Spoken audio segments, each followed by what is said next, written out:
me he planteado esa pregunta.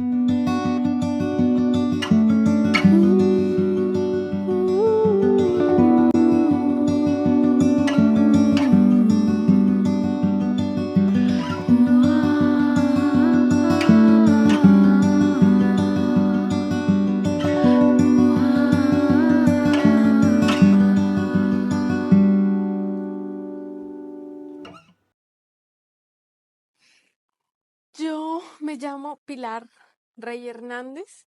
Yo soy colombiana. Yo nací en un pueblo que se llama Arbeláez, que queda en el departamento de Cundinamarca, que es en el centro del país de Colombia, muy cerca de Bogotá, como a 3 horas de Bogotá.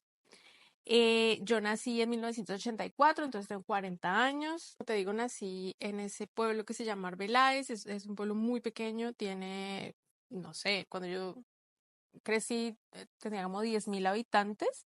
No creo que haya crecido mucho, de hecho, creo que debe haberse hecho más pequeño. Y ahí viví hasta los 13 años. Mi mamá era maestra rural, entonces nosotros vivíamos en una vereda, ¿no? Cerca de la cabecera municipal, pero digamos como que caminando te hacías como 1 hora. Y ahí pues yo viví y estudié en la escuela de mi mamá. Era como era una escuela rural, tenía un enfoque se llamaba así, educación rural, tal cual. Y entonces no, formación rural era que se llamaba. Y entonces mi mamá la había nombrado específicamente dentro de ese programa de formación rural. Mi mamá, ni mi mamá ni mi papá eran de ese municipio. Y entonces mi mamá era profesora de formación rural, pero entonces digamos como que ese programa de formación rural tenía una especialidad y era como eso, pensar en enseñarle cosas a los niños y a las niñas que les fueran útiles para la vida. Es decir, sí, obviamente tenían todas las clases de los cursos y tenían profesores aparte para cada curso, pero mi mamá y otro profesor que eran los nombrados en formación rural se especializaban en esas cosas que el gobierno pensaba que les iban a servir a los niños y a las niñas para su vida. En ese entonces, cuando el programa se creó a finales de los 70, yo pues ya nací en el 84, pero mi mamá ya estaba vinculada a ese programa hacía un par de años, no hacía varios años. Todavía pues existía una idea muy binaria de la educación, entonces digamos que a las niñas se nos enseñaba modistería, ¿no? O sea, como a tejer, a bordar, manualidades, un poco cosas como, tampoco de hacer el quehacer, tampoco, pero sí cosas como que supuestamente te iban a servir más como en oficios relacionados con lo femenino.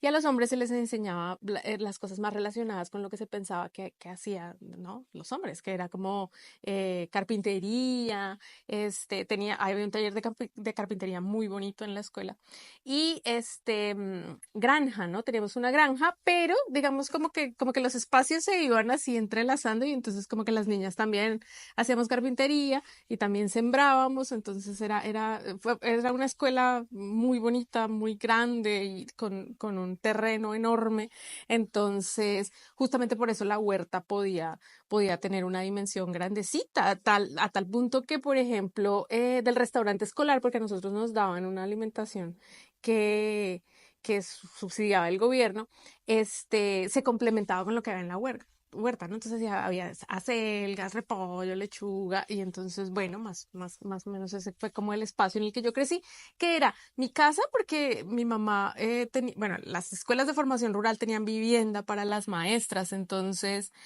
nosotros vivíamos en la escuela, era una vivienda grande y era una casa viejísima, era una casa como siempre le hicimos la cuenta que era una casa como de la década de los 30. Entonces era una casa grandísima y al lado estaba la escuela y ahí yo crecí, pues digamos como que al ser una vereda, una comunidad rural, pues no había mucha gente a los alrededores, era como muy tranquilo, y un poco solitario.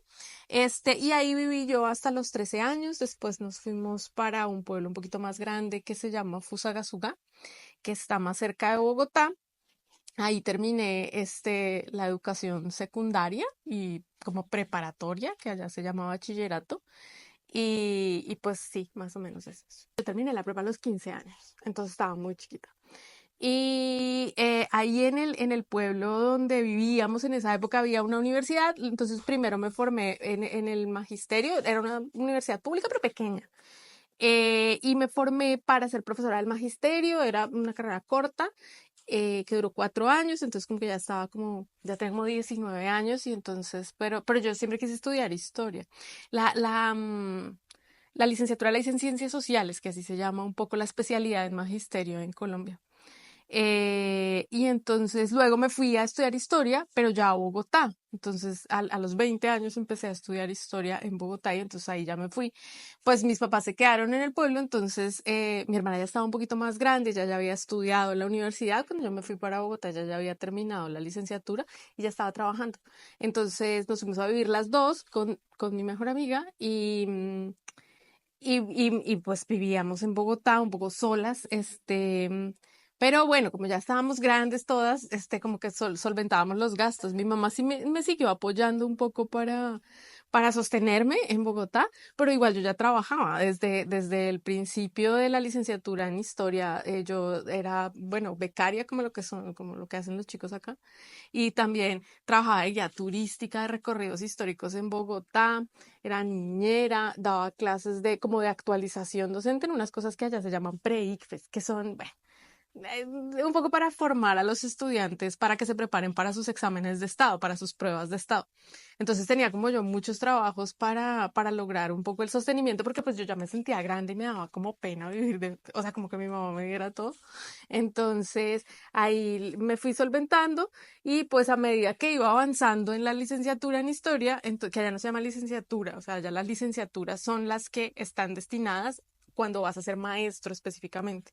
Pero historia, geografía, química, física, matemáticas, filosofía, así se llaman. Entonces el título de uno es historiador, historiadora. Entonces a medida que iba avanzando, ya pues empecé a tener como otros trabajos un poquito más, un poquito mejor remunerados y cuando me titulé, empecé a trabajar pues, como investigadora. Bueno, no como el cargo que ocupo actualmente, pero son como con ciertas oficinas de gobierno que para ciertos proyectos culturales contratan investigadores. Entonces empecé así como a hacer los primeros pininos y ahí ya fue que resolví después venirme a México a estudiar el posgrado. Entonces terminé la licenciatura en historia a los 25 años y estuve un tiempito trabajando, ya llevaba también trabajando un tiempo, eso, como asistente de investigación, como investigadora principal, un poco con estos contratos que son como temporales. Y entonces luego pues vi la posibilidad de venirme a hacer el posgrado a México, pues porque nos enteramos que había la posibilidad de tener becas, que en Colombia nosotros no conocíamos eso. Allá no hay becas y la educación es muy costosa, incluso la educación pública cuesta muchísimo. Entonces, pues cuando supimos que había esa posibilidad y que la educación era gratuita y además había becas, pues me emocioné mucho y resolví postular a una maestría. Me vine a una maestría en historia en en la Universidad Michoacana, en el estado de Michoacán. Entonces a los 25 años me vine para acá y estuve allá 2 años en Morelia, bueno, como 2 años y medio estuve en Morelia. Pues nada, fue la primera, bueno, yo ya había salido del país una vez, pero como a un congreso de estudiantes de historia. Y luego pues esta fue la segunda vez que salí y ya pues estuve ahí muy, muy a gusto, muy contenta. Resolví postular al doctorado en el Colegio de México y me presenté mientras terminaba la tesis de la maestría y pero bueno, entre que uno presenta sus documentos y entra, había pasado como un año. Entonces, en ese entretanto, mi esposo resolvió venirse, pero yo ya estaba casada, mi esposo resolvió venirse para México también, y entonces ahí en la Ciudad de México estuvimos un tiempo mientras yo hacía el doctorado y pues mi esposo trabajaba. Yo me tuve que regresar a Colombia un tiempo por un tema, familiar. Entonces, allá me regresé, estuve trabajando un tiempo mientras terminaba la tesis, del doctorado, trabajaba y terminaba la tesis.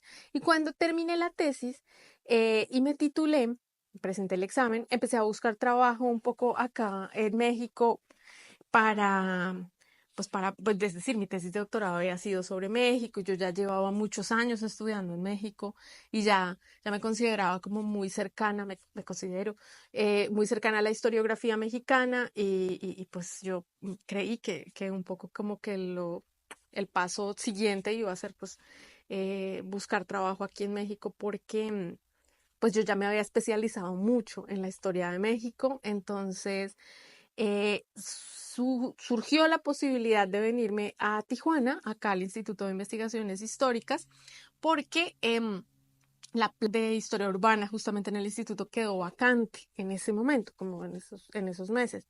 Y yo pues me enteré y postulé. Eso fue en el 2021. Yo me había titulado el doctorado como en enero del 2021 y más o menos en julio fue que ya me avisaron que había sido seleccionada y entonces resolví venirme y llegué aquí, digamos que oficialmente empecé a trabajar en Tijuana, en el Instituto de Investigaciones Históricas, empecé en septiembre del 2021. Pero yo nunca había estado en Tijuana, nunca había estado en Baja California, prácticamente no conocía el norte del país, solo había estado en Monterrey en alguna ocasión, como una semana, entonces claramente fue una experiencia nueva para mí, a pesar de que yo había vivido ya pues muchos años en el centro del país, pues era otra cosa. Es decir, ya estaban las cosas abiertas, pero por ejemplo la universidad no era una de ellas, se trabajaba un poco en línea, aunque uno sí podía venir. Pero por ejemplo el primer semestre que estuve, que di clase, la di en línea, no conocía a los estudiantes. Y ya el siguiente semestre, entonces ya sí se abrió por completo la universidad y entonces ya pude empezar a venir y justamente acostumbrarme como a los ritmos de cómo es esta ciudad, de cómo es la frontera, toda esta cosa con lo de cruzar, cómo es justamente la dinámica del transporte público. Tuve que aprender a conducir porque yo no sabía conducir, nunca en mi vida me había planteado la posibilidad de tener un carro porque pues siempre pensé pues que pues, llegaba yo en camión a cualquier parte, no había problema. Pero claro, yo también llegué sola, no, pues no es como decir, ay, no, pues mi esposo me lleva o mi hermana me lleva y pues eso. Y bueno, conseguir casa, que aquí es dificilísimo. Es una ciudad en la que yo he vivido entre pueblos y ciudades relativamente grandes, ¿no? Tanto Bogotá como la Ciudad de México son ciudades muy grandes, pero Tijuana es una ciudad muy particular, o sea, no es tan grande, pero tampoco es tan pequeña y las dinámicas son muy diferentes, entonces pues uno como que se va acostumbrando a pues a todas las cosas, ¿no? Y es muy rápido que uno se va adaptando. No, pues yo me vine justamente de Bogotá directo para Tijuana. Es decir, claro, hay que hacer una escala en Ciudad de México porque no hay un vuelo directo, pero, pero como que yo tenía un trabajo allá, entonces, bueno, renuncié y hice maleta. Yo no vivía en Bogotá en ese momento, vivía en un pueblo que queda pegadito a Bogotá, pero tenía como toda una casa instalada y entonces fue como desinstalarla de un día para otro, pues en lo que me avisaron y pues pasé como el aviso de que renunciaba. Entonces, deshacerme de todo y vender cosas, entregar la casa, hice maleta como pude, le dejé la mitad de las cosas de los tiliches a mi hermana y salí corriendo. Y entonces me vine directo para acá. Tenía que pasar por el Colegio de México ahí en la Ciudad de México por mi título, porque como yo me había titulado en enero, pero recién iba a pasar por el título, iba a pasar por las actas, porque pues todo eso pues se había tardado un tiempo. Y ya me vine para acá, para Tijuana, pues sí, desde Ciudad de México en avión, y pues eso, y llegué sola, y como yo nunca había estado acá, pues ni idea, ¿no? Como que hay Uber, así. Entonces, pues no, ya llegué a un Airbnb y entonces estuve rentando Airbnb yo creo que como 20 días. En todas partes el tema de la vivienda es diferente y es en unas partes más fácil, en otras partes más difícil, pero aquí es muy complicado. Entonces yo venía con la idea de que iba a ser muy fácil. Entonces saqué, por ejemplo, el primer Airbnb como por una semana y yo dije, ay, rapidito consigo. Y no, eso yo pensé que no iba a conseguir. Por fortuna, hay otro compañero colombiano que es egresado del doctorado de historia del instituto que yo no lo conocía, pero me contactaron y entonces, pues en el edificio donde vivía él con su pareja, se desocupó un departamento y bueno, ahí pude ir a vivir porque yo pensé que ya de verdad se me iba a ir todo lo todo el salario y toda la plata que había traído se me iba a ir en el Airbnb. Bueno, lo que pasa es que, pues yo no había estado nunca acá en Tijuana, pero mi esposo había venido muchas veces. Entonces, siempre había yo como aplazado la idea de venir, porque él siempre me decía, él venía mucho por trabajo y siempre me decía, vamos para que conozcas. Pero nunca saqué el tiempo. Pero él sí me había contado muy bien cómo era la ciudad. Entonces yo un poco le trataba de decir, bueno, pero es como Morelia, ¿no? Trataba como de poner ciertas símiles como los barrios de tal parte de Morelia. Y él me decía, no, no, es que no te lo imaginas porque es muy diferente a cualquier cosa que hayas visto. Entonces luego me metí a Google Maps y trataba como de andar las calles así con esa herramienta como para ver cómo era. Pero no, o sea, ni lo que te cuenten, ni lo que ves en el Google Maps, pues es lo mismo que llegar y verlo directamente.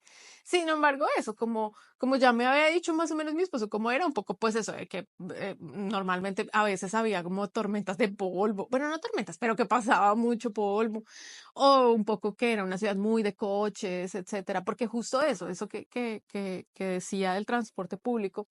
En Bogotá el transporte público es muy malo, pero en la Ciudad de México pues uno está acostumbrado a que en cualquier parte llega en metro o en metrobús, hay muchas opciones, pues aquí no las iba a encontrar, eso yo ya lo sabía, entonces más o menos como que venía preparada para, pues para aprender y para ver qué me encontraba. Entonces cuando llegué, pues nada, la primera impresión pues fue que llegué al aeropuerto, intenté pedir un Uber y entonces el Uber me dijo, la espero ¿cómo dijo? En la torre de, no me acuerdo. Y yo dije, no, y yo con dos maletotas, no, yo que me voy a salir de aquí. Entonces ya fui y pagué un taxi, que los taxis son carísimos en el aeropuerto, pero pues dije, ni modo. Y yo me hospedé en los primeros días en la colonia que queda enfrente del consulado de Estados Unidos. Entonces, bueno, era como justo. Hay que familiarizarse un poco cómo son las colonias, como qué características tienen. Entonces, bueno, ahí al lado está Plaza Alameda y podía llegar caminando a la universidad, era como muy fácil. Después otro tiempo me estuve quedando en la Cacho. Ahí ya, pues obviamente es más difícil llegar acá. Pero entonces eso, o sea, como que más bien, estaba preparada para saber que no era como otras ciudades que yo conociera, pero no sabía bien qué esperar. Pero cuando llegué, como que muy rápidamente me acostumbré, me adapté a cómo era el ritmo y a cómo es la forma de moverse, pues que no puedes llegar tan fácil caminando de un lado a otro. Uy, esa pregunta está, está de reina. Está corchadora porque pues bueno, es decir, nunca me he planteado esa pregunta. Yo, en América Latina en general, las oportunidades hay que guerreárselas. No están, ¿no? Tan dadas ahí como puede ocurrir en otras sociedades, ¿no? Y como pues quisiéramos que fuera, ¿no? De todas maneras, yo creo que pertenezco a una generación que, que como que, mm, como que todavía cuando íbamos terminando la universidad, había como que todavía como eran las cosas antes, ¿no? Como de pensar hacer una carrera, ¿no? Como de voy a tener este mismo trabajo toda la vida, un poco como crecieron los papás de uno, ¿no? Como con esa idea de cómo era el trabajo, que salías de formarte o sin formarte, pero te vinculabas con un gremio, por ejemplo, mi mamá con la docencia, mi hermana también es docente, y ya, y yo me quedo en ese trabajo toda la vida. Entonces, un poco yo todavía crecí como en ese último resquicio de esa generación.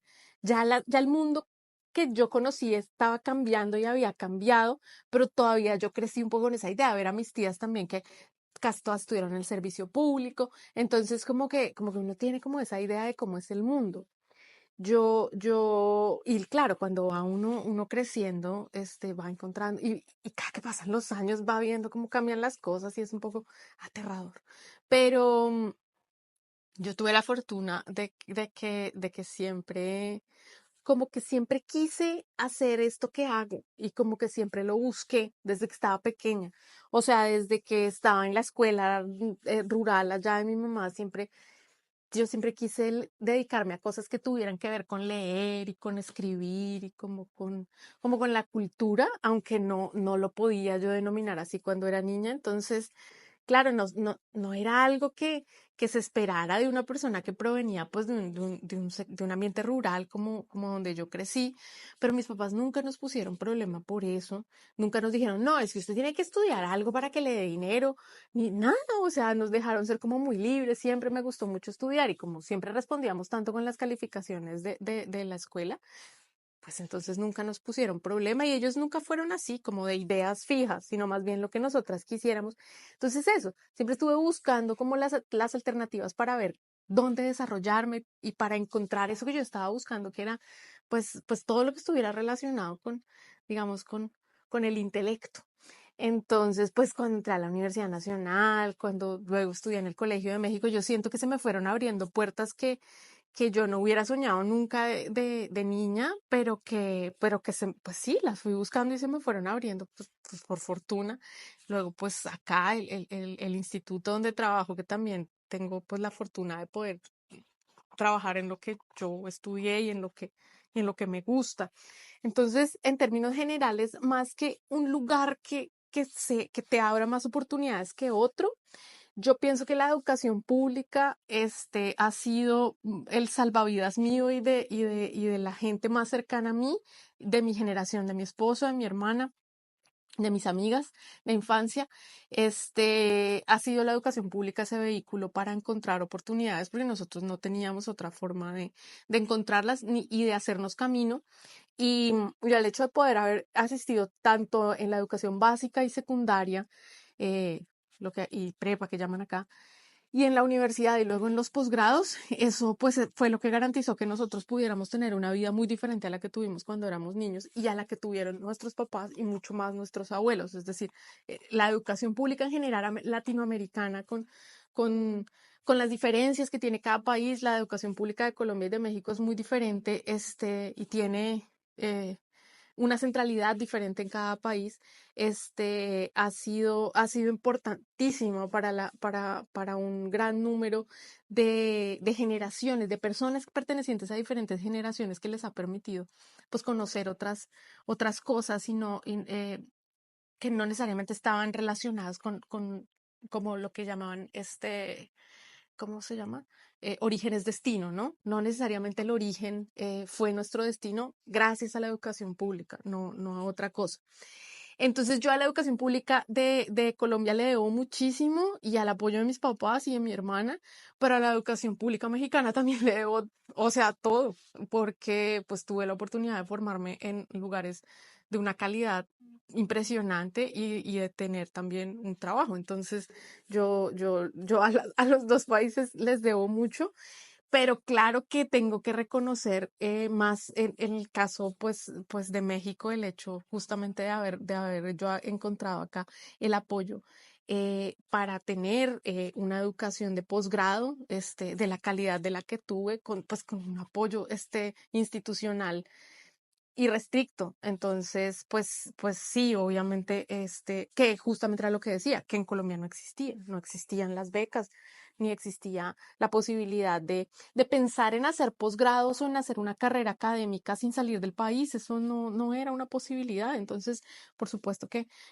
esa posibilidad en el caso mexicano yo la tengo que agradecer infinitamente. Entonces, claro, uno pensaría, bueno, si quieres comparar el norte con el centro del país, pues me quedaría muy difícil, pero en general yo lo puedo englobar a, uno, la educación pública en general, y dos, a la educación pública mexicana, digamos, como que me ha dado las oportunidades que he tenido.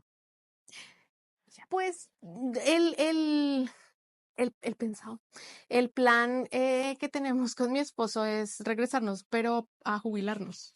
O sea, ya cuando estemos jubilados, pues ese es como el plan que tenemos, de tener una casa en el campo. Todavía no la tenemos. Está solo en nuestra cabeza. Y pues Claro, yo viví en el campo, esto que les decía y que siempre estoy contando, pero como que era un espacio muy grande y muy generoso, este, y nunca más volví a vivir en un sitio así. Siempre estaba luego en departamentos.